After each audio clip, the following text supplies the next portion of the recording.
Hola, un día más. Estamos otra vez en la Resma. Bienvenidas a todas y para hoy es un lujo contar con Anabel Colazo, nacida en Ibiza en el año 93, estudiante de Bellas Artes, licenciada en Bellas Artes en Valencia, ciudad en la que coincide con un grupo de personas con los que crean el fanzine Nimio, que aunque el nombre, como dijo Álvaro Pons en la introducción del último número, aunque el nombre es nimio, que es pequeño, insignificante, en realidad el impacto del fanzine fue bastante más que nimio. Y bueno, a partir de ahí pues surgió toda una generación de autoras y autores que, bueno, pues de una trayectoria bastante importante.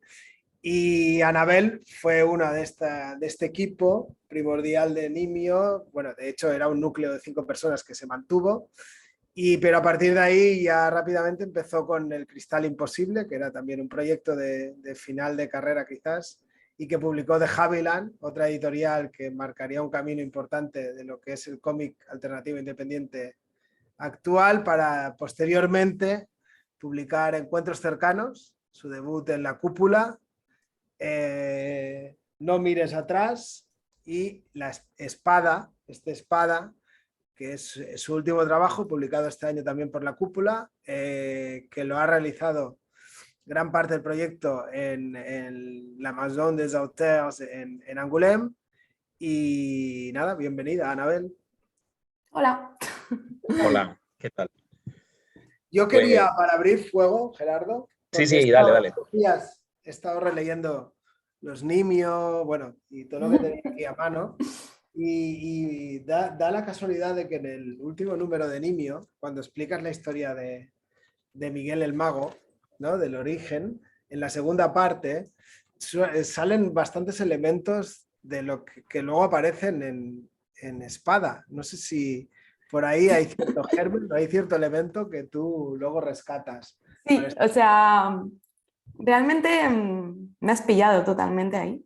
Eh, porque, o sea, cuando hicimos el último número de Nimio, en plan, cuando hice esas páginas, pocos meses después, o quizás en los mismos meses en los que hacía eso, es cuando se me ocurrió Espada.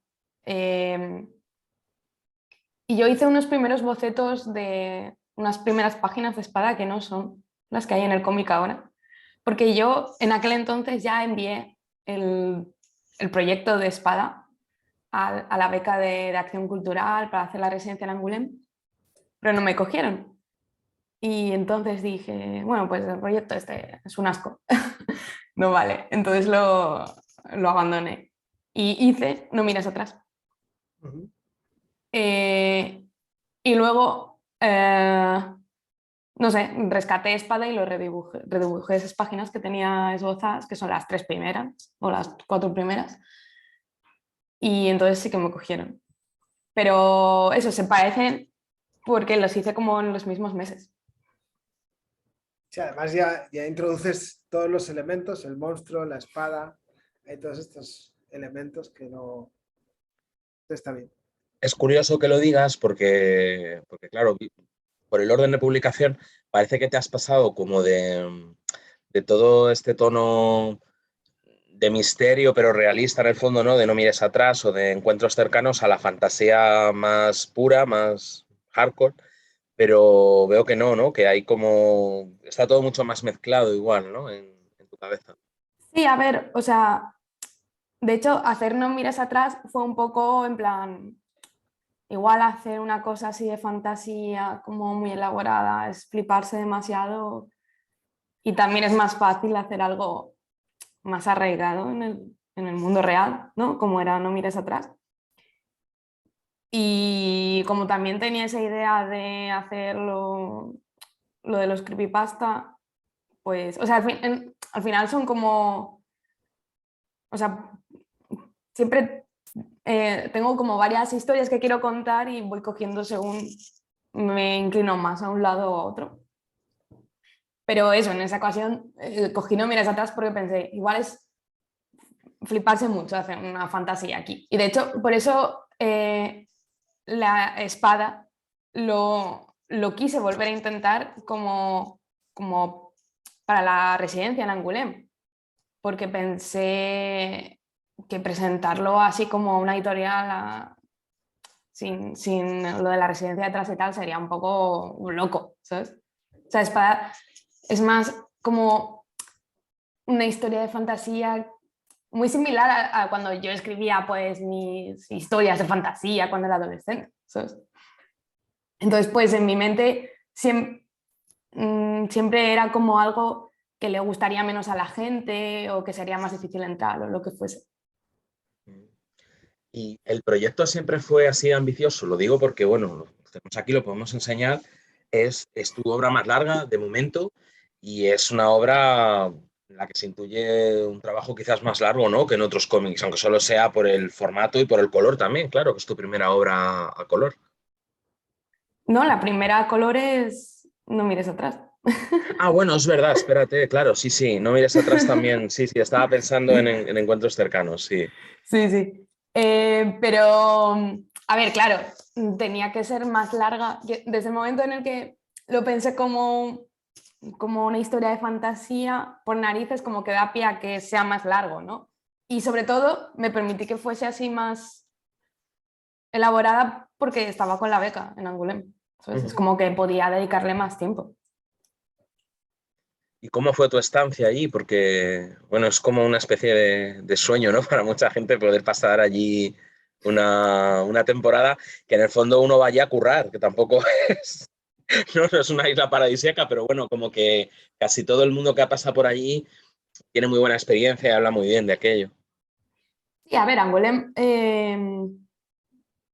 o sea, lo guay de ir allí a la Maison es que estás haciendo residencia con gente muy como tú, ¿no? Entonces, pues, el contacto, o sea, conoces a mucha gente y conoces su trabajo porque,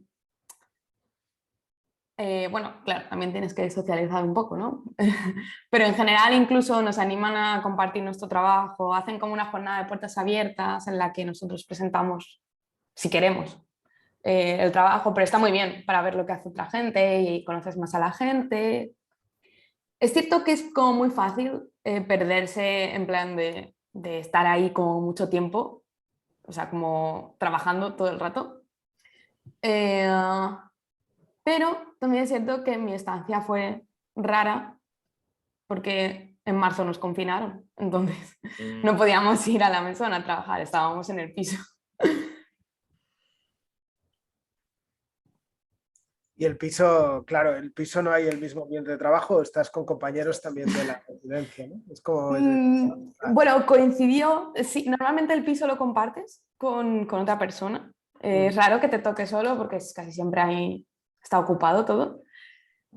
Pero a mí me coincidió raro porque justo se acababa de ir el chico con el que yo estaba, que él estaba de residencia allí, que era de Colombia, y se fue. Y vino mi novio para estar un mes y justo nos confinaron. Entonces se tuvo que quedar 4 meses. Está bien. Vaya tela. ¿Cómo, Y cómo era el encierro en Francia? ¿Es similar al de España o ahí podías ir Mm, a la calle? era un poco raro porque es un poco estúpido, pero al principio nos hacían llevar como, como una autorización, en plan, como que te tenías que escribir y firmar qué estabas haciendo y a dónde ibas.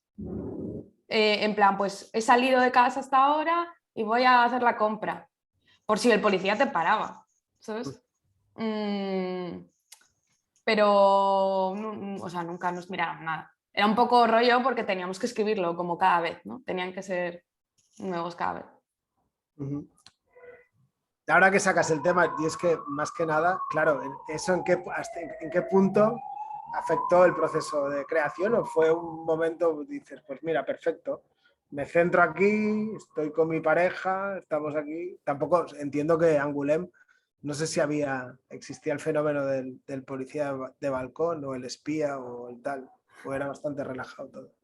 Eh, yo de vez en cuando sí que veía gente como en la calle, pero no sé, o sea, fue como muy aislante la experiencia, en realidad.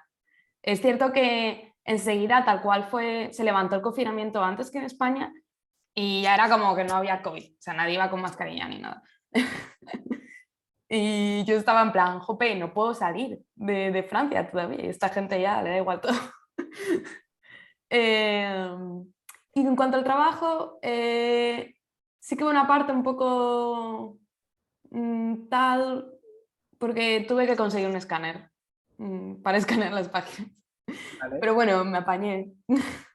Porque la residencia estaba totalmente, no podíais usar los elementos de la residencia. Si había algo que necesitábamos sí o sí urgente, sí que creo que si lo hubiese pedido me habrían dejado. Uh-huh. Pero bueno, no sé, como ya conocía gente allí, pues me apañé y conseguí un escáner. Si queréis podemos ir entrando ya un poco en la obra en sí, porque bueno, ya hemos dicho que es una obra de fantasía, bueno, más de high concept, ¿no? Que se dice que otras obras tuyas que no eran estrictamente realistas, pero sí que tenían un tono más cotidiano. A mí yo he visto aquí muchas influencias, pero me gustaría que nos comentaras tú un poco cuáles son realmente las cosas que te llevan a hacer esta obra. A ver, me gustó mucho, por ejemplo, el otro día mencionabas que tú veías como influencia de Ursula K. Le Guin y Sí. tal, y eso me gustó, pues pensé, en realidad sería lo suyo, ¿sabes? Pero yo solo he leído Un mago en Terramar. Sí, no, pero yo también, ¿eh? Yo también, o sea, bueno, esa trilogía es Y lo no único que había he leído. en ningún momento he caído en esa obra, por ejemplo, mientras hacía la espada. O sea, yo en todo momento, digamos que la principal referencia ha sido em, jugar a Zelda Breath of the Wild. Y luego decir que iba a hacer un cómic como de esto, ¿no? Uh-huh. También hay como de fondo un poco de, más bien guiño a todo el tema de los alienígenas ancestrales, que siempre me ha parecido muy sugerente. Pero bueno, eso ya más como de manera anecdótica. Y sí, no, es que la principal referencia sería Zelda. Uh-huh. Por supuesto, pues eso, me gustaría citar más obras de fantasía porque a mí, por ejemplo, me gusta muchísimo la obra de Tolkien, pero no veo o sea, no, como que todavía no me atrevo a meterme en esos temas tanto, ¿sabes? Uh-huh. Uh-huh. Me da mucho respeto. Hay momentos en la obra en los que esa influencia de los videojuegos se ve también en lo gráfico, que a mí me parece, bueno, una cosa bastante interesante del cómic. Por ejemplo, en este tipo de páginas, ¿no? No sé si se ve bien, porque creo que tengo la cámara un poco sucia. No sé si lo veis bien vosotros, pero yo... No la Bueno, busco. yo me sé la página. Bueno, claro, tú sí. Pero bueno, Yo la busco mientras tanto. Mientras espero que la hablas, gente lo a vea ver, bien, porque no sé qué pasa hoy que se me ve un poco mal. O yo me veo a mí mismo un poco mal. Pero bueno, esta manera, ¿no? De plantear los espacios o incluso los escenarios, ¿no? La manera en la que dibujas la vegetación. Parece como muy de videojuego, pero fíjate, a mí me recuerda más a los videojuegos de 16 bits, más que a Claro, los tiene un actuales. rollo como de scroll lateral así. Claro, Yeah. sí, sí. Como los típicos planos, ¿no? Cuando veíamos las guías para pasarnos los juegos, que veíamos los planos de los escenarios, pues me recuerda un poco a eso algunas páginas. Supongo que sí, o sea, no te lo negaría, pero tampoco es muy consciente. De lo que sí que miré bastantes referencias es en las páginas en las que hay algún corte como transversal del castillo, del palacio. Ahí, o sea, me quise copiar de los típicos dibujos de los libros de historia que te enseñaban, pues, cómo era el castillo por dentro, tal. Y eso sí que busqué bastantes referencias de eso, de libros del cole. Qué curioso. Pero... uh-huh. A mí hay una referencia gráfica que me viene, o hay una obra que me resuena mucho, o una autora que es Tillie Walden. No sé si Sí, sí, claro.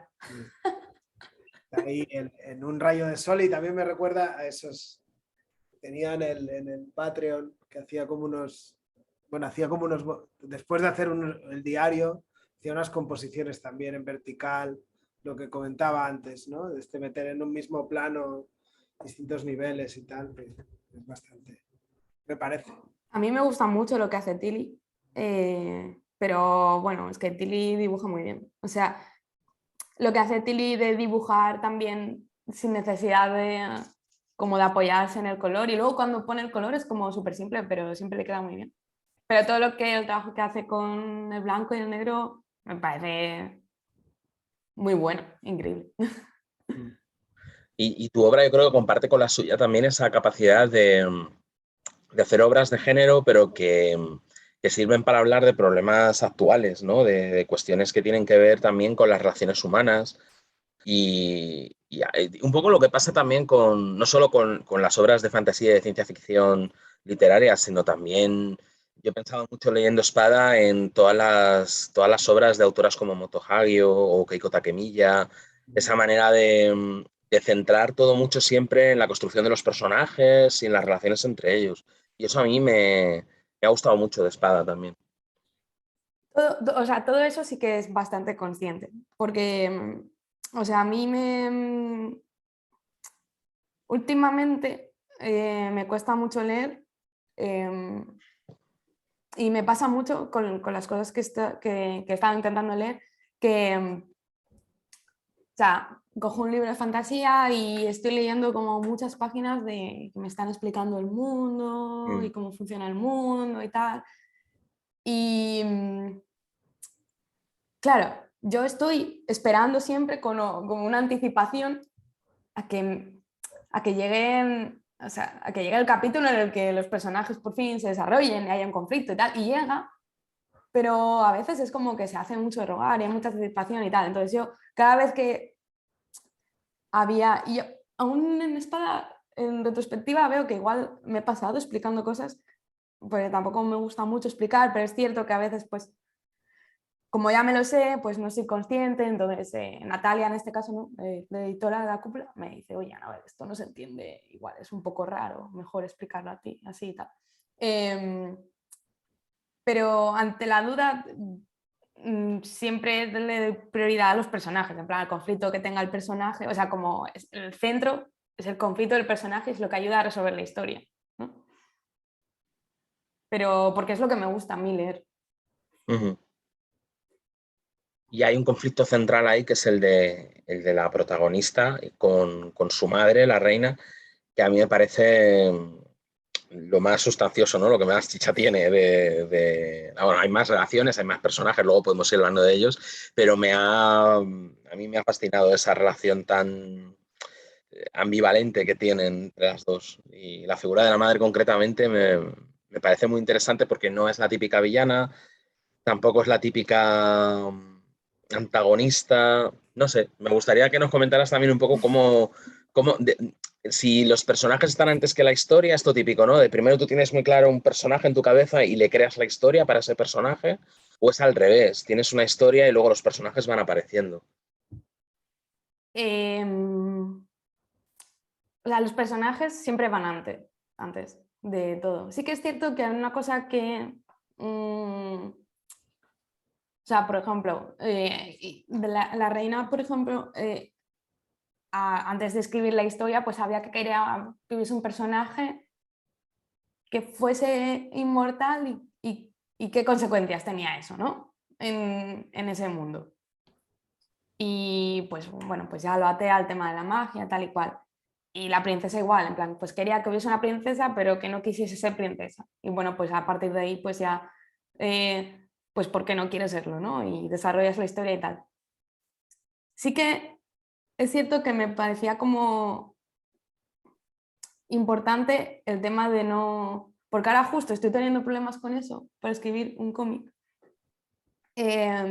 No preparar demasiado la historia, porque con Espada es cierto que dije, bueno, pues o sea, sé que parece que hay veces que como que ayuda mucho pues hacer estudios del personaje antes de ponerte a escribir la historia, Y a mí eso me ha fastidiado ahora y estoy de hecho como reseteando un cómic porque me puse a hacer eso, en plan así va a estar mejor y no me ha ayudado tanto. En realidad ha sido como que, como que determinas demasiado cómo va a ser un personaje y de repente ya no puede hacer otras cosas, ¿no? Es un poco raro. Y en Espada sí que me funcionó muy bien, pues no tener claro cómo eran hasta que no escribí la historia, que tampoco fue escribirla como, como un guión, sino lo escribí directamente con el storyboard. Y, y por ejemplo, no tuvieron nombre, bueno, creo que solo hay 2 nombres propios en todo el cómic. Y, y como hasta el final. O sea, no. O sea, los nombres, por ejemplo, es como que no, como que estás determinando mucho, ¿no? Una cosa, pues dejarlo como la princesa y ya está. Y así. O sea, el tema de dibujarlos, hasta que no fue entintarlo, pues no sabía realmente cómo serían, ni nada. Sí, la sensación al leer Espada es un poco que tienes el universo en el que quieres ubicar, ¿no? Y luego a partir de ahí confías un poco, al tener el lore, o un poco, ¿no? Un poco el universo en el que vas a ubicar y luego los personajes, ellos mismos les dejas que encuentren su espacio, ¿no? Sí, pero claro, es que también es un poco hacer la trampa, porque es como lo que yo decía antes. O sea, últimamente como que me encuentro que hay demasiado, nuevamente, leyendo, como que me están intentando explicar mucho lore o mucha construcción de mundo, lo que sea, y me agobia, porque en realidad estos son como muchos datos que yo no sé por qué tengo que tener en cuenta. Entonces es como, bueno, no sé, ya cuando sea el momento ya me lo explicas. Y que luego a veces la Entonces, historia es lo de menos, que es como claro, que se queda en un segundo plano. o sí, porque a lo mejor es como una historia que me está gustando y me interrumpe con eso, no sé, es raro. Entonces, con Espada sí que tenía muy claro que el tema del lore, la construcción del mundo que tenía que haber ahí, no determinarla demasiado, porque cuando más expliques, por ejemplo, la magia, ¿sabes? Yo no Claro. quería explicar bajo ningún concepto las reglas de las magias de ese mundo. Cuanto más lo expliques, peor para ti, porque peor cosas vas a poder hacer o no sé. Y lo guay de hacer un cómic es que lo que no quieras explicar lo puedes dibujar y ya está, ya que se entienda lo que sea. Uh-huh. Sí, luego hay otra novedad que hay en Espada, que es que en las obras anteriores sí que jugabas con ese monólogo o ese relato en primera persona. Aquí mantienes un relato en primera persona, pero va cambiando el punto de vista y le vas dando voz a cada uno de los personajes, lo cual le da una cualidad coral que le aporta profundidad y riqueza y que nos hace ver lo que antes comentaba Gerardo, que esas relaciones no sean tan planas y sean ricas y complejas, ¿no? No sé, para ti es natural usar relato, meterte en la cabeza o darle voz a cada uno de los personajes, o era algo que tenías planificado a la hora de componer el relato. Ahora no me acuerdo muy bien cómo surgió eso. Pero sí que, o sea, sí que cuando llegó el momento sí que me pareció que, por ejemplo, el más importante, ¿no? Sería en este caso el flashback de la reina, ¿no? Uh-huh. Digamos, la tercera parte. Sí. Ahí, claro, como si es un personaje que va cogiendo mucho peso a lo largo de la historia, porque, por ejemplo, es un personaje que no tenía pensado que fuese tan importante, en verdad, y al final, pues, estaba muy intrínsecamente relacionado con la protagonista, entonces fue como, habrá que entender de alguna manera cuál es su conflicto, ¿no? Pues en vez de que se lo explique a ella, a alguien, pues me parecía más guay como hacer un flashback, así que fuese un monólogo interno. Uh-huh. Porque además es un personaje, bueno, eso, pretendiendo empatizar un poco ahí con ese personaje, porque igual es demasiado distante desde otro punto de vista, ¿no? Entonces sí que supongo que sí que era necesario, en ese caso, la primera persona. Uh-huh. Pero también son muy importantes los diálogos. Antes enseñaba yo una página de dos personajes que mantienen una conversación y eso también, o ahí las que está enseñando Marc, yo creo que eso está muy bien porque hace que la información le llegue a los lectores a través de esas conversaciones y no a través de un monólogo de un narrador que lo que dices tú, ¿no? Que te cuente, te voy a contar cómo funciona este mundo, cómo funciona la magia, cómo funciona el sistema político o la sociedad. Lo vas de alguna manera deduciendo de esas conversaciones. Y a mí me parece que es una manera más ágil, ¿no? De hacer que las cosas avancen. Bueno, a mí, principalmente lo de los diálogos es porque a mí me parece más entretenido de leer, ¿no? Entonces, pues también lo es de escribir así. Si no es como... Que, O sea, si en algún momento sientes, ay, ahora tengo que hacer una viñeta en la que explique esto, igual es mejor pues darle una vuelta y decir, vale, igual lo puedo explicar de otra manera, ¿no? es curioso esto que dices, porque es verdad que a veces los dibujantes asumen como que a veces tienen que dibujar cosas que para ellos son un peñazo y que son un rollo, pero dicen, la obra lo necesita, la obra lo pide. Pero claro, yo me pregunto hasta qué punto eso es así, porque si a ti como autor o autora te aburre dibujar eso, yo creo que ese aburrimiento se transmite también de alguna forma, ¿no? O sea, la A obra al ver, final lo que necesita es que tú te lo pases bien y disfrutes haciéndola. supongo que sí que en ciertas circunstancias tampoco puedes decidirlo, ¿no? En plan, pues imagínate que eres a un autor que está haciendo pues un cómic para Francia con un guión de un guionista francés, pues es lo que toca, ¿no? Sí. Pero yo sí Tienes que dibujar puedo, elefantes, pues dibujas elefantes o motocicletas o lo que te toque. Sí, sí, eso está claro. yo sí puedo, pues evito dibujar cosas que no me apetece, ¿sabes? En este cómic, por ejemplo, igual en un principio los caballos habrían estado más presentes, pero al final dije, bueno, lo justo, porque es horrible dibujarlos. Pero ¿por qué es tan difícil? Yo no he llegado a saberlo. O sea, ¿por qué, por ejemplo, A mí dibujas? personalmente me parece difícil dibujarlos y que parezcan caballos. En fin, no sé. No se me da bien. Pero le pasa a mucha gente. Es mucho más fácil dibujar esquemáticamente un perro, por ejemplo, y que parezca un perro, que un caballo. Y no, ahí hace falta un estudio ahí científico de qué le Es por pasa a la los pobres escala, es caballos. por la escala. Mm. Porque o sea, para mí es como muy difícil dar con la escala. En plan, que el caballo sea el tamaño que tiene que ser respecto a la persona. Y los tenemos. No quedaron mal, ¿eh? No quedaron mal. Están perfectos. Bueno, claro, yo me puse a buscar fotografías de gente ahí encima de caballos y copiando todo. Estabais encerrados en Angoulême y también teníais tiempo de practicar. Aquí se ve. Primero lo enseño yo en Y baja y luego tú en alta, Marc. Bueno, es lo que pasa. El día que se me empañe la cámara, tendrá que enseñarlo el invitado o invitada. Bueno, es lo que hay. luego está el tema de dibujar, por ejemplo. Yo, o sea, dibujar plantas es como muy fácil porque pones en automático y dibujas muchas plantas y ya está, pero yo en ese cómic estaba harta de dibujar plantas.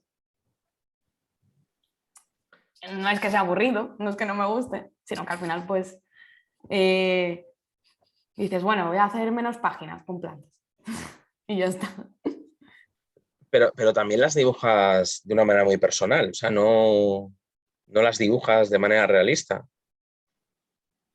Bueno, no sé, yo me las invento y ya está.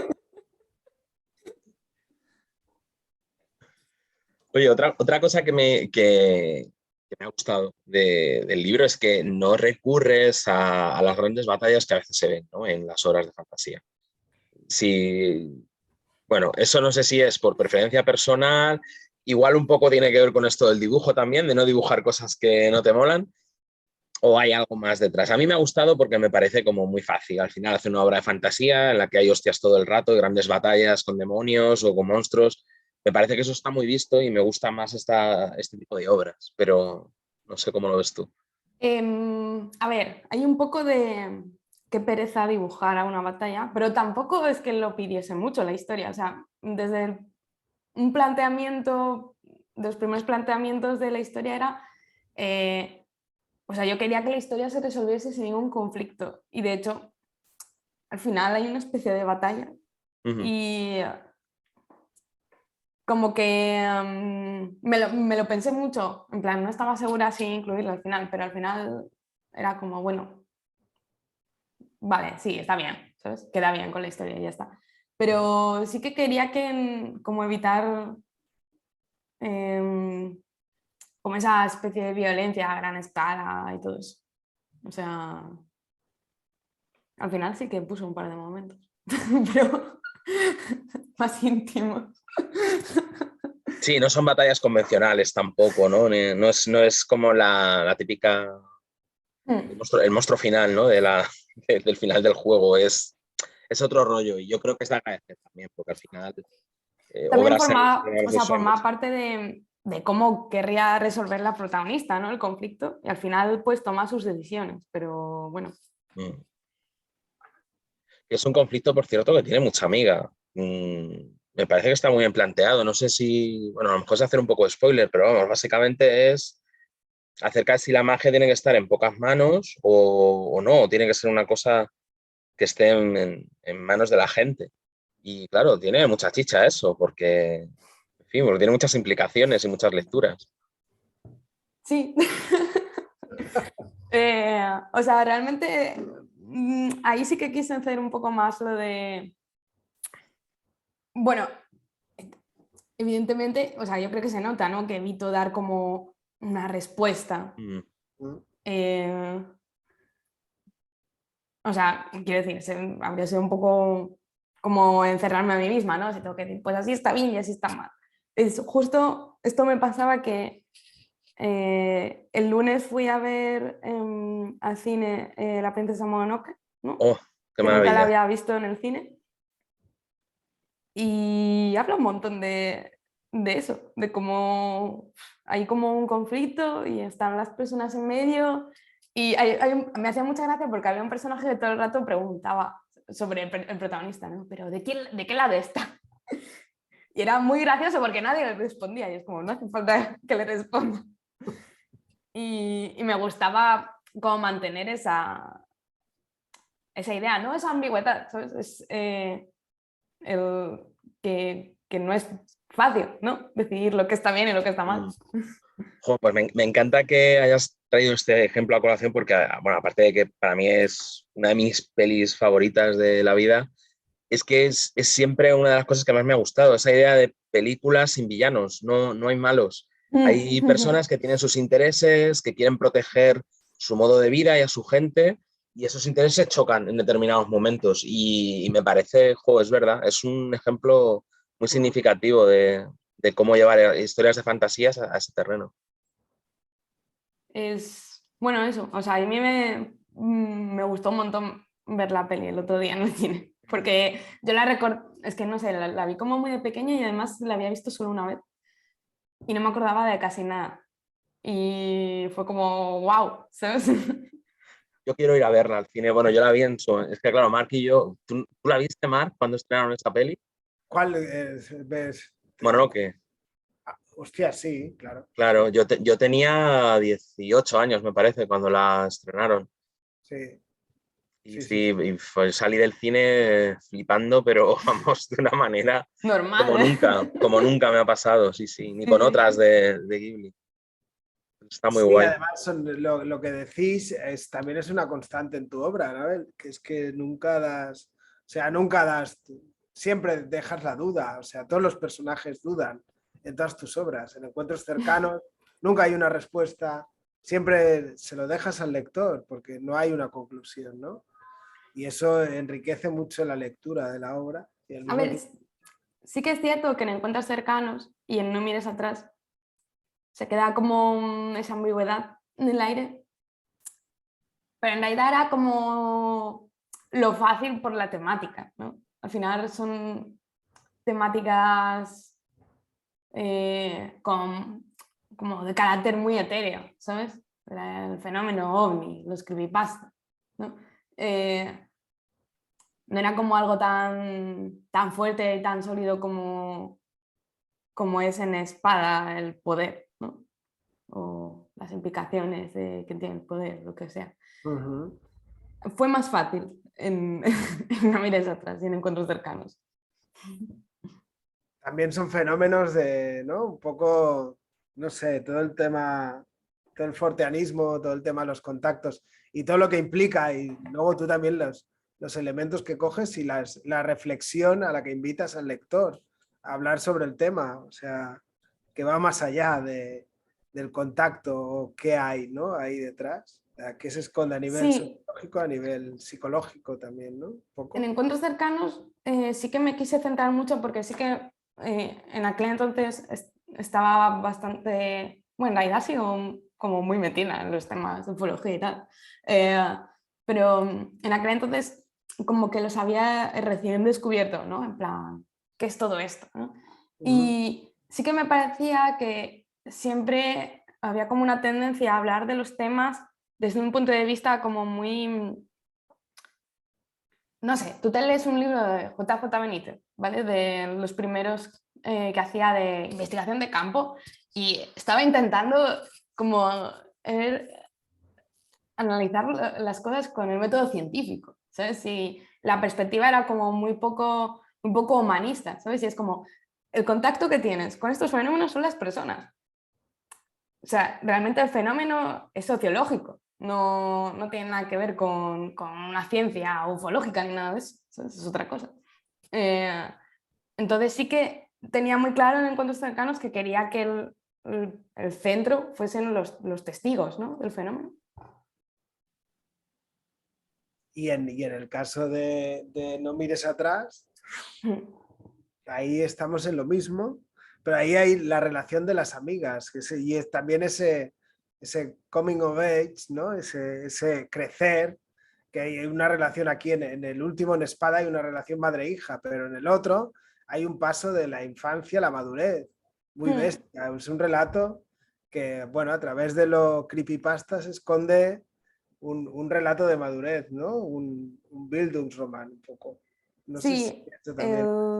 eso, o sea, ahí sí que también, después de hacer encuentros cercanos, a pesar de lo que he dicho, ¿no? Que quería que se centrase todo muy en las personas y los testigos, sí que en retrospectiva lo veía y decía, eh, me gusta, pero me ha quedado como muy frío. Entonces lo quise enfocar como aún más centrado en la historia de un personaje, que fuese una historia de un personaje y que de ahí se desarrollase más todo, como más centrado en el personaje.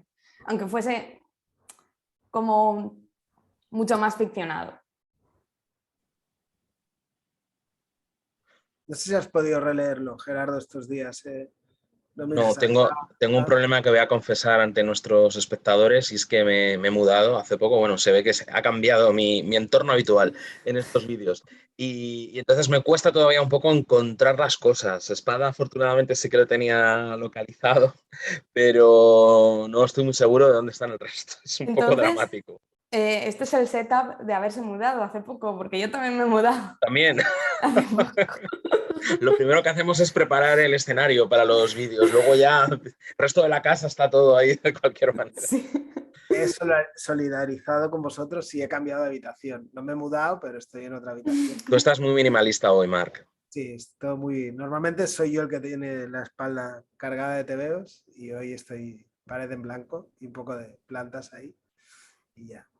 Pero bueno.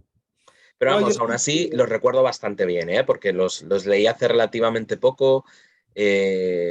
Bueno, si te acuerdas, Anabel, hicimos un Pictopía, el podcast Sí, que tengo con Roberto Bartual hace, bueno, antes de la pandemia, hace más tiempo del que yo parece. estaba en Angoulême cuando lo Ah, estabas en hicimos. Angoulême entonces, o sea que Sí. sí fue en pandemia, Pero justo fue antes. como antes de la Vale, vale. pandemia.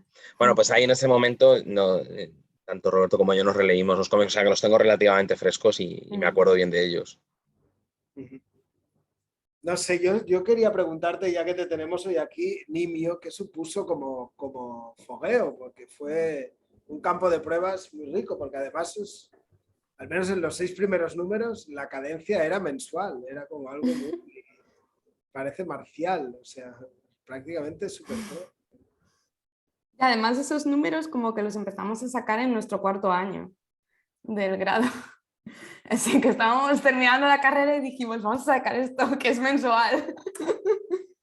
Que ya solo Pero tenemos el proyecto, que estabais con, ¿no? Aquí estos son los 5 primeros, creo el sexto que es sí, sí, extra de sí. verano, ¿no? Ya, De verano. sí. Aquí, o sea, estos 5 son a pelo, sois los 5. María, ¿no? María, Pau, Luis, Nuria y yo. Exacto. Y luego aquí ya empieza a aparecer alguna firma invitada, ¿no? Bueno, ya les pedíamos cosas a la gente en esos 5. Seguro que hay alguna ilustración de alguien por ahí. Puede ser que haya. Puede Y el ser. que más colaboraciones tiene es el último.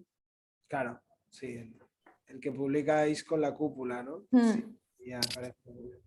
Y explícanos un poco la dinámica, cómo nace la propuesta, ya que os tenemos aquí, ya que te tenemos. Explícanos. Pues esto fue en ese momento, o sea, Pau se acababa de venir a Valencia a hacer el máster de animación de la UPV. Nosotros estábamos en nuestro 4.º año. Ujú. Y le conocía a Luis de algún fanzine que él había comprado en el Salón de Cómic de Barcelona o algo así. Y pues no sé si le escribió. La cuestión es que quedamos en la cafetería y propuso hacer como una revista colaborativa. O sea, fue tu idea de Pau. Y en aquel entonces coincidió que la revista Dibus cesaba su publicación. Y estábamos todos en plan, ah, la Dibus. Yo la leía de pequeña, bueno, todos la leíamos, ¿no? Y Dibus sí que tenía como esta cosa de que había como historias y que había series que tenía gente, en plan, cada número tal. Y salió un poco de ahí la idea, en verdad, de hacer Nimio, de hacer algo como así. Y de hecho teníamos muy la idea de que fuese una revista. Al final siempre hay pasatiempos y hay una editorial. Exacto. Nos inventamos el nombre de una persona para hacer una editorial. y, y, y eso, y poníamos los pasatiempos. En medio hay una cosa como que se suponía que la gente tenía que colorear, pero nadie nunca ha coloreado. Lo guardamos como oro en paño ahí, sí. Y sí, esto lo hacíamos como en la cafetería, como todos A a la 8 vez manos. dibujábamos, sí. Rollo como cadáver exquisito, ¿no? Pero a la vez, o sea, Ah, Como como en ahora plan, yo él quería llenar dibujo esta esto. página y ya está. mm. ¿Y cuántos ejemplares solíais tirar? Bueno, dependía de lo bien que fuésemos, o sea, es que era un poco desastre en ese sentido, en plan, íbamos a la copistería, que era una copistería como de la universidad, y yo descubrí que ahí podíamos imprimir revistas baratas, en plan, nos salía guay de precio imprimir Nimio allí, y porque tenían como un papel de niños, papel como reciclado, Sí. y ellos no lo querían. Y el papel reciclado normalmente es más caro, así que yo no lo entendía muy bien, pero me parecía como un descubrimiento. Y, y dependiendo de si teníamos, porque casi siempre, por ejemplo, si había un tenderete, pues imprimíamos la mañana del tenderete, en plan, siempre a última hora. Ujú. Entonces dependía de cuánto tiempo les daba hacer, o sea, cuánto tiempo tardarían en imprimirlos. Vale.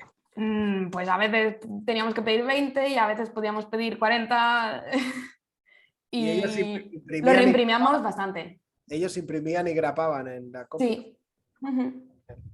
Y el póster, o sea, las portadas eran los pósters, los imprimíamos aparte y los doblábamos nosotros. Todo un curro. Mm. Además quedaba perfecto. Aquí veis la portada del primer número, que es un póster. Esto por el otro lado. Póster de Luis, ¿no? Sí, Y la portada es de Pau. sí. Ferro. Mm. Y así cada número. Una locura. Sí. Y ahí creas el Miguel Mago, que luego es un personaje que luego vais metiendo, ¿no? Luego vuestras creaciones van apareciendo en las historias de los otros. Sí, la idea era un poco como que fuese muy orgánico, ¿sabes? O sea, queríamos evitar esa sensación de cuando hay, por ejemplo, una publicación que son varios autores, pero que se ve todo como, a veces se ve como descompuesto. Sí. Entonces, por ejemplo, las páginas de Nimio son todo viñetas Ay, ¿qué era? ¿3x3? Sí, 3x3. Porque- El primer número son 2 y luego los otros son de 3, sí. Y en general el esquema de las páginas es así siempre. Y luego lo de intercambiarnos los personajes para que fuese todo como más coherente. Vaya. De hecho, hay un número en el que nos intercambiamos, en plan, yo hice los personajes de Nuria y así. Sí, aquí veis un juego, es Corre Miguel Corre, una especie de la OCA. La verdad es que es una gozada. Está muy bien y supongo que fue como un aprendizaje. No sé si le habíais dado ya al cómic previamente, Anabel, o fue la primera vez que dijiste, venga, va, me pongo a hacer viñetas y a publicarlas, o has publicado algo previamente ya. Había hecho, o sea, yo empecé a hacer cómic en tercero. Ujú. Y había hecho, o sea,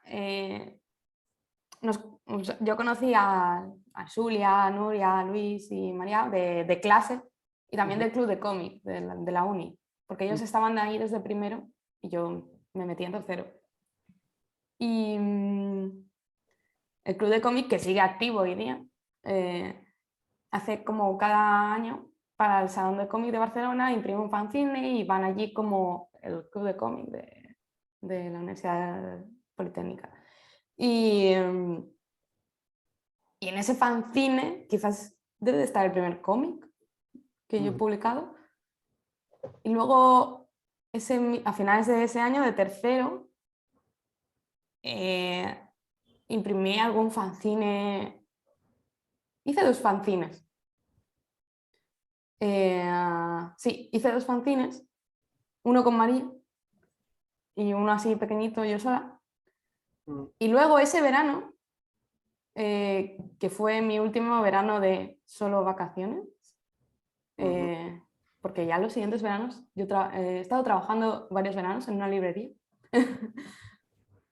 Ese verano hice como que dije, si quiero hacer cómic, tengo que hacer cómic, ¿no? Y entonces, pues, no sé, me escribí yo una historia y la hice yo y me la imprimí yo. Es una historia que no se lo he enseñado a casi nadie. Y que la verdad es que la enseñaría si la tuviese aquí, pero no la tengo. Porque es como, bueno, eso, me hice como un fanzine de 40 páginas. De hecho, si alguien tiene curiosidad, creo que en una ocasión que preparé una serie de entrevistas escritas de Anabel Colazo Responde en 13 millones de naves, y creo que rescaté una foto de tu Insta en el que aparece UFO Today y Blue Moon. No sé si son estos. Es verdad, es que eran 2 cómics los que hice, no uno. Exacto. Hice UFO Today y hice Blue Moon. Y Sí, Blue Moon. sí, no me acordaba de UFO Today. Sí, hice 2. Hice 2. Pues Es sí, verdad. si alguien tiene curiosidad, que entre. 13 millones de naves, luego lo pondremos. Luego ponlo en la descripción, Marc. Ella recomienda Bueno, varias. no sabemos hacer lo que hacen los youtubers, que de repente en la pantalla salen cosas para que la gente pinche, pero bueno, lo ponemos abajo. Para no estropear, que estaba hablando Anabel, he intentado compartir pantalla, pero como tiene los privilegios, porque está grabando la sesión. No pasa nada. No, porque igual ahora se jode que está grabando, déjalo. No pasa nada, no pasa nada. Vamos a verlo borroso, Anabel, ahora mismo. No, Bueno. me dice que soy el anfitrión. Espera, Eso es. Sí. Puedes compartir, Marc. Espérate. A ver, espera. Voy a prepararlo. Ahora voy a quedar yo como un señor antiguo. Espera, a ver. Que no me deja. Abajo, Marc, compartir pantalla. Sí, abajo, pero primero tengo que buscar. Espera, porque ahora me dice cosas muy raras. Como ves, Anabel, está todo muy, muy estudiado antes de empezar. A mí me parece le muy voy a complicado permitir. todo esto. Sí, no, a mí también. No me sorprendo. Bueno, en fin, me pide que sí. A ver, disculpad, ahora mismo mi ordenador me está pidiendo muchas contraseñas más tarde y este también. Y lo voy a cerrar y a ver si me deja. Puede ser que no me deje porque me está pidiendo, si no, que salga y vuelva a entrar, pero parece ser que sí. Y aquí lo vais a ver. Ahí estamos. Sí. Fijaos. Esos cómics. Son O sea, estos cómics los hiciste con 20 años o por ahí. Mm, Pues fue en 2014. No, 2013, 2014 fue, sí. 20, 21, ¿no? O algo así. Sí, sí. Sí, cuando empecé.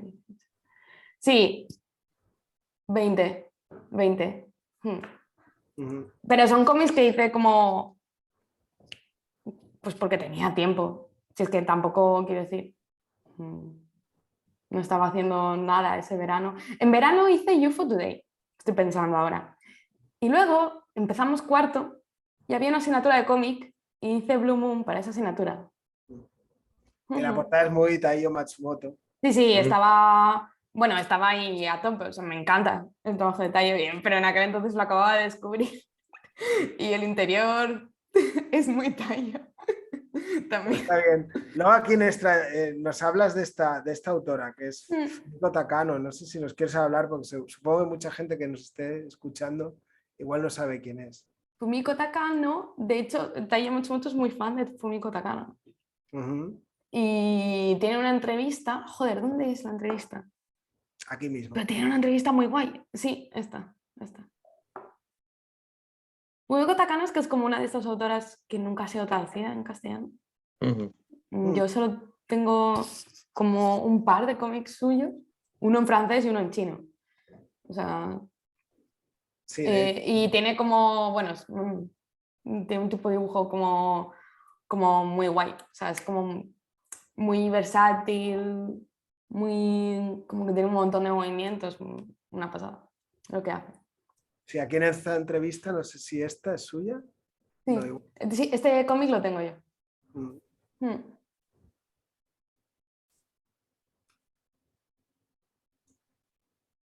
Pues nada, y ahí también veo que el UFO Today puede ser el germen de lo que luego sería Encuentros Cercanos o nada que ver, simplemente es el La interés. historia va de otra cosa, en verdad. No va muy de eso. La historia es como. Son como tres amigos Ujú. que eran como muy amigos de la infancia, pero que ya no se hablan entre ellos. Y uno Mm. de ellos, durante todo el instituto, ha ido publicando como una especie de revista que va sobre ovnis. Y claro, lo ha hecho desde el principio del instituto hasta el final, hasta el bachillerato. Ujú. Y claro, cada vez que intenta hablar con los otros dos son como, no queremos juntarnos contigo, porque todavía eres muy niño, tal, y el otro pues, sigue queriendo hacer sus cosas de ovnis. Es como una historia un poco triste, en verdad. Bueno, también estas dinámicas un poco aparecen también en No mires atrás, aunque ya un poco más. Sí, Como si hubieran sí. pasado unos años ya. Ella vuelve, pero con el grupo de la banda musical y tal, y no sé qué. ¿No? Estas dinámicas como de chulearse y si tú sí, tú no. Sí, bueno, es que son esas edades en las que mm, ahora lo pienso y digo, pasaba muy poco tiempo, ¿no? No sé, entre la ESO y la universidad. Ha Mm. pasado más tiempo ahora desde que empecé la universidad hasta ahora, que no el tiempo que estuve en el instituto. Pero allí cada año que pasa parecen 10 años, ¿sabes?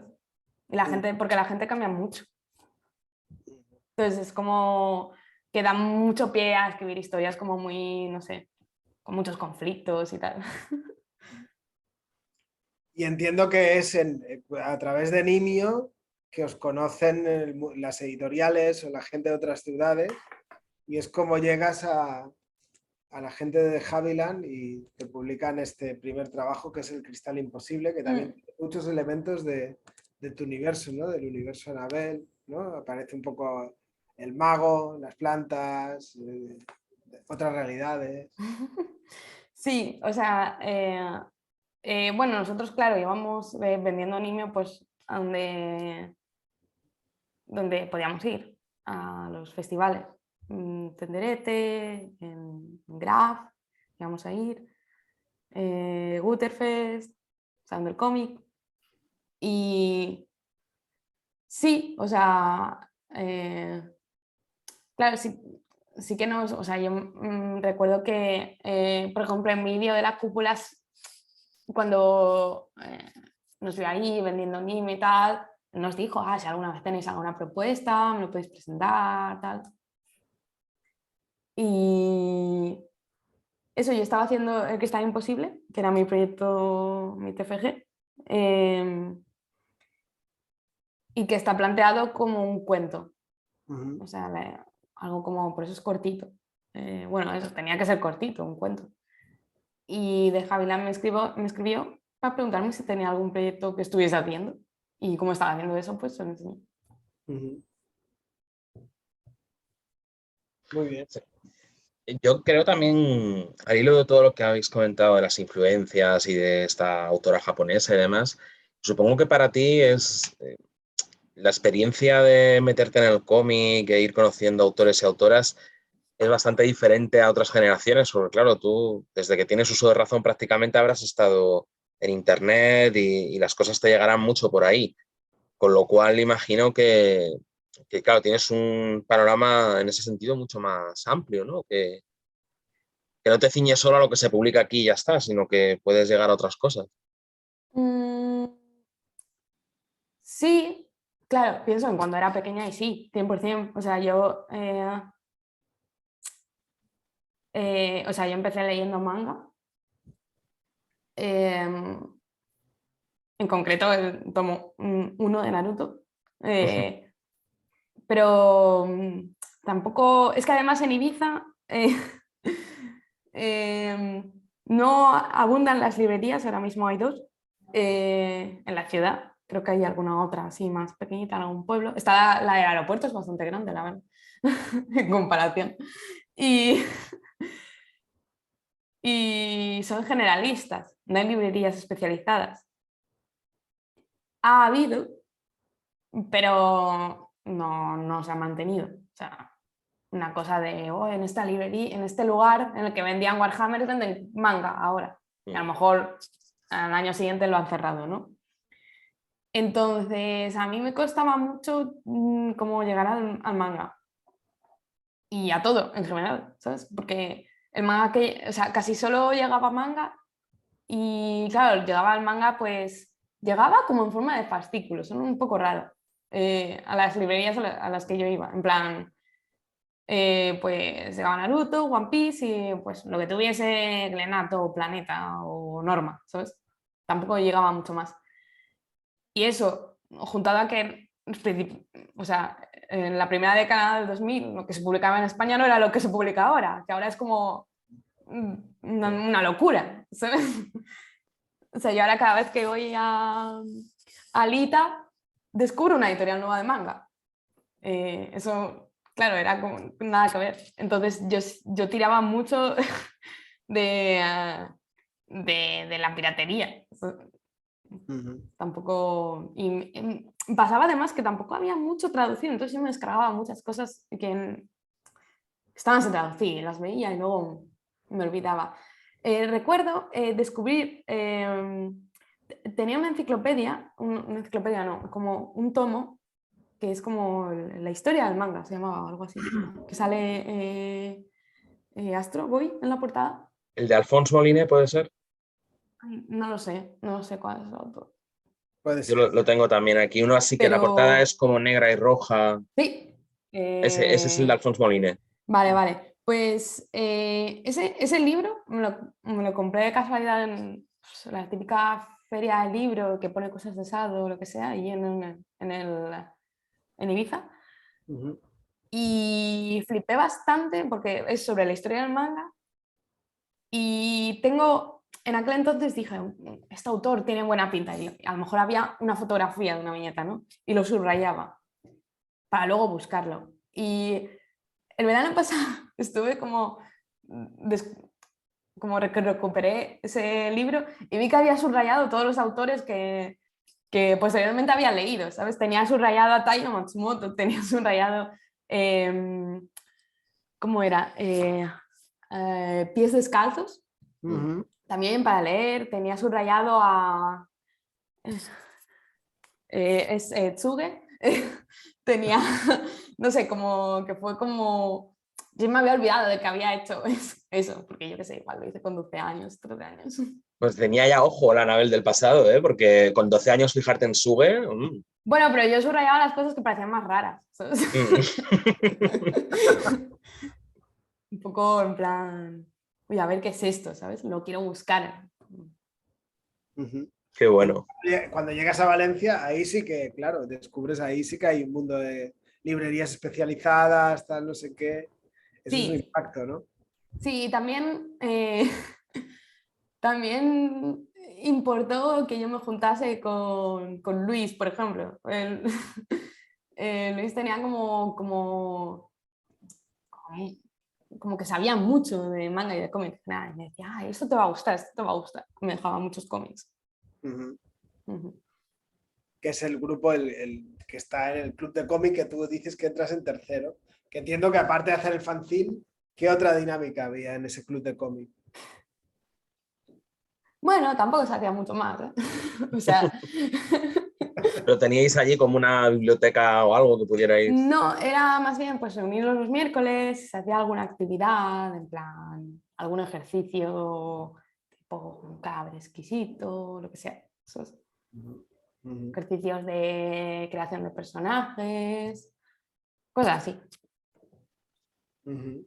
Pero al mismo tiempo hay toda gente, pienso en, no sé si estaba ya en esa época, entiendo que sí, Martín López Lam o Elías Taño, esta gente. Martín estaba en Tenderete y de hecho Martín, Luis le pidió recuerdo que nos diese si podía venir a dar una charla al club de cómic y vino. Estuvo muy guay eso. Y sí, Martín y Elías como que los de Tenderete, ¿sabes? Son un poco mayores, ¿no? Que vuestra generación. Son de una generación anterior, pero digamos que hay afinidad, ¿no? En la manera de entender el cómic y los fanzines entre todos esa gente que estabais ahí. Sí, o sea, bueno, yo siento que aprendí mucho de verlos allí, de su trabajo, de sus fanzines y todo. Yo es que no sabía lo que era un fanzine hasta que no fui a un Tenderete, ¿sabes? Entonces, yo sé que iba muy... Luis y Zulia sí que venían más sabidos porque aquí se hacía viñetas. Claro. Yo ahora estoy en Coruña. Mm. Pues eso, aquí se hacía viñetas, entonces era como... Ellos ya sabían. Yo no sabía nada. Claro, en Ibiza era un páramo. En Ibiza entiendo que la especulación inmobiliaria tendrá mucho que ver con el hecho de que no haya muchas librerías.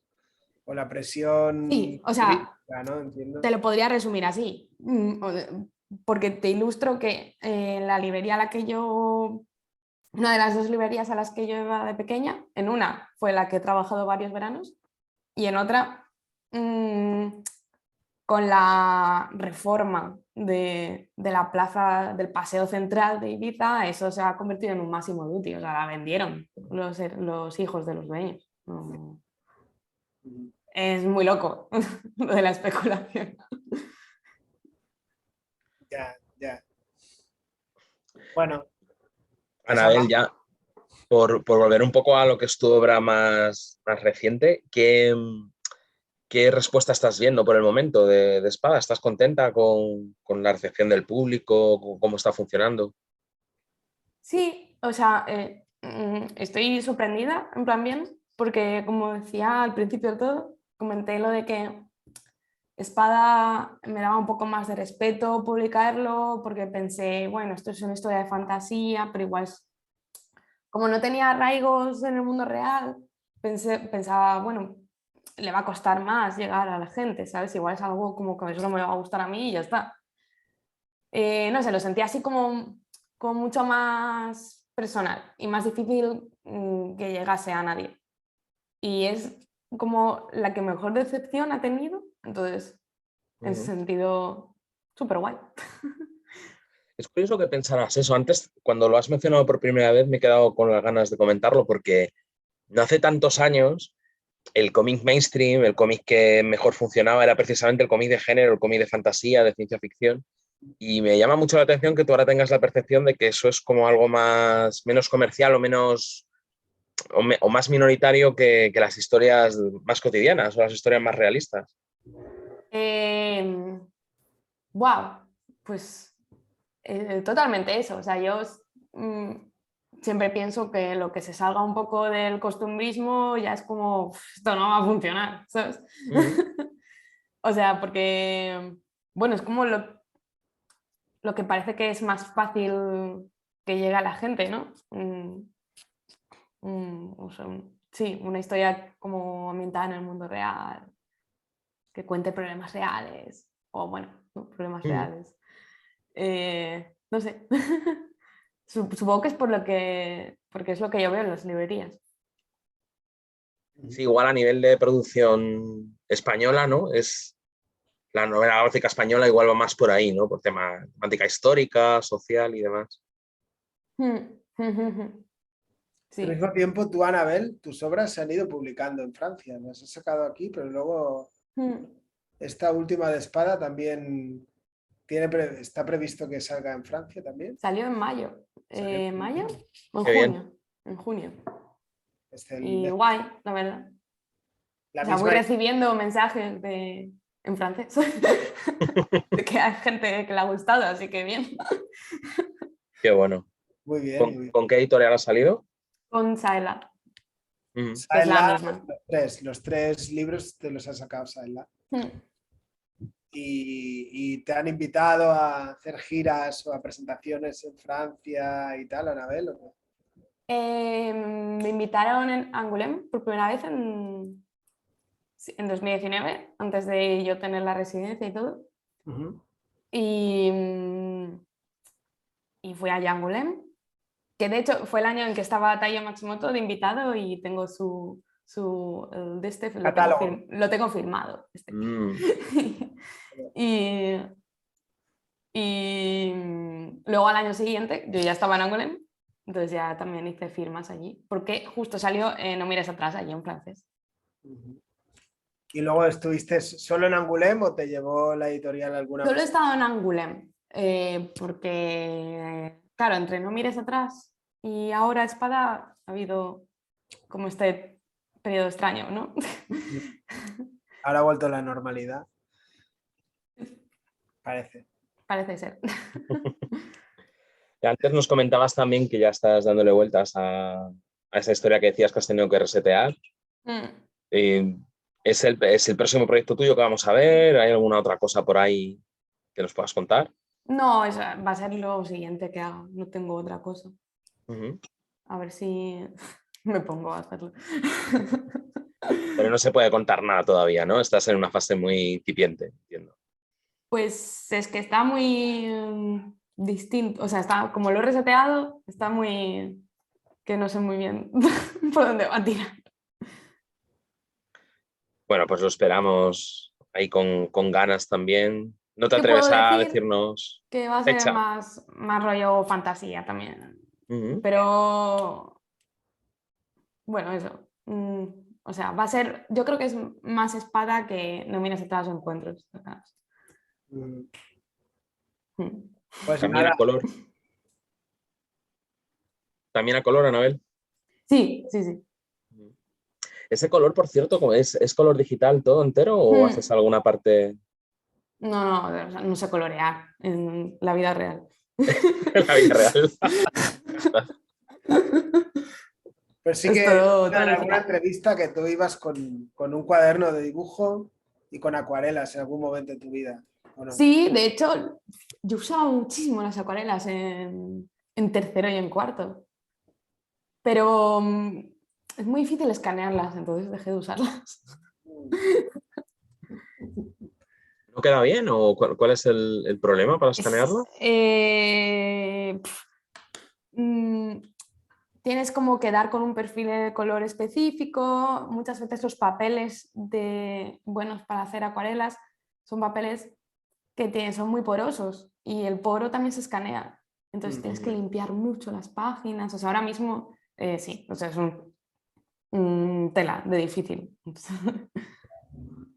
Y además tienes que usar, es muy importante que uses acuarelas de buena calidad, o sea, muy caras, porque el pigmento tiene que ser bueno, porque si no, eso es se queda súper desaturado y no sé. Sí, no puedes usar estas de 5 euros de la papelería de la esquina, ¿no? No. Del que teníamos cuando éramos pequeños. Pero bueno, por ejemplo, de los cómics los fanzines estos que hice, que hemos enseñado antes, la portada de Blue Moon era todo acuarela. Claro. Y quedaba bien. Pues nada, Anabel, a los recomendaros que leáis Espada, recomendaros que recuperéis la obra de Anabel, ¿no? Y este también lo encontraréis, supongo. No se coge la biblioteca porque tengo un desfase. Yo no soy como Gerardo, que lo tengo ahí, sino que lo tengo disperso. En otras casas. Casa Esto mis te lo iba a preguntar, Marc, porque los veía ahí forraditos y todo. Y digo, madre mía, qué aplicado. Me parecía ya como... Doy las gracias al sistema de bibliotecas que tenemos aquí en Barcelona, que puedo recuperar. Lo que sí que tenía por aquí en una caja en casa en el Altillo eran los Nimio, que los he recuperado todos. Y me los he leído, ha sido un lujazo, la verdad. Volverlos a leer. Y nada, muchas gracias, Anabel. Ha sido un placer. Eso. Súper interesante. Gracias a vosotros. Pues nada, esperamos que a la gente le haya resultado también interesante y nada, nos quedamos también esperando ese nuevo trabajo, a ver si llega pronto. Sí, a ver si llega pronto. Pues nada, hasta la próxima. Ok, chao.